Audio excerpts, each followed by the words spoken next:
on a really horrifically blustery day, I got filming my garden for the first time of 2025. And I know the storm has been particularly bad for a lot of the north, especially Scotland, Ireland, but honestly, Liverpool kind of escaped a lot of it, so I'm pretty grateful about that. But this winter, so far at least, we're halfway through it now, or more than halfway through it, has been very forgiving, and a lot of my exotics have been absolutely fine. My Sago, my Psychas Revolutors, my Cordlines, my there's the Snowdrops. I love seeing the Snowdrops. They've came up a bit earlier this year than last year. I know last year was a bit colder, but no, it's such a joy seeing them, even through the wind. And as I say, the exotics have really, well, they've behaved very well because I think the weather's behaved quite well in in terms of its mildness, and it's really nice to see a no stress exotic garden for this winter. So it looks like the storm didn't destroy my greenhouse, which is great news. My plants are still fine. Some of them are looking a bit worse for wear because the heater kind of conked out on me not so long ago. But we got new heaters, as you can see here below. Only 60 watts. And things are looking pretty good. Got my lemon. There's still lemon there. That's kind of crazy. But things are looking pretty good, to be honest. A lot of people are surprised that I keep Schefflers outside, but obviously I do, and it looks fine, as you can see. So, absolutely nothing wrong with that. It's been outside all winter. Granted, it's frost-free, but this greenhouse has definitely experienced 0 degrees Celsius at some point.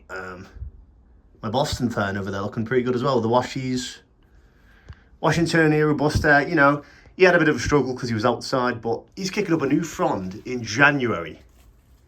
Right, that's kind of incredible. Big fan of this bed. Like my Psychas Revolutors there, my Pelargonium, my scented, I think it's a lemon scented Pelargonium still fine. That's been a 3 years, by the way.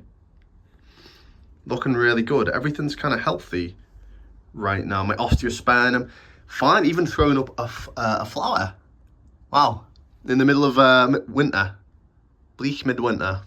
The cacti collection's still going strong. My Golden Barrel, as you can see, look at that thing.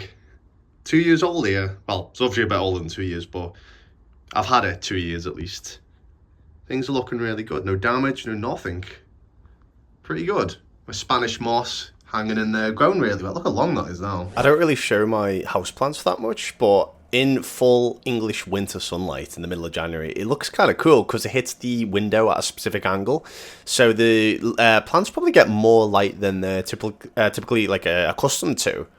Which is kind of cool, to be honest. Now, the only thing about my houseplants is that they get incredibly dusty. Like, I've got to sit here, well, not sit here, but, I've got to constantly check up and make sure, I don't know if you can see that, but there's so much dust on those leaves. And it's like a constant battle. Whenever the opportunity is given, they're going to get dusty. So, yeah, obviously that affects the leaves eventually. If there's too much dust, there's less light that gets through to the chlorophyll. But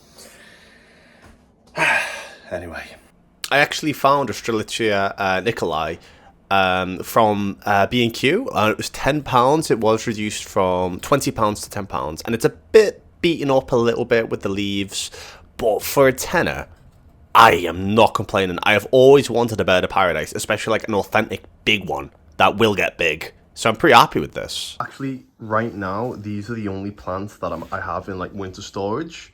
So we've got the Araucaria heterophilia there, the Norfolk pine. And then we've got a washi that I literally don't have the space for anywhere. I've got the Musa Bajou, the banana, and I think, is that a colocasia? Yeah, that's a colocasia. So these are the only 4 things I have left in winter storage. And honestly, they could probably go out. The problem is I don't have the space for this guy because he's just big. I don't have the facility for him right now. It's funny, these Sagos have been out basically all winter. There was a period in which I brought them into the garage just for a few nights because it was -4 or 5 and I didn't want to risk it.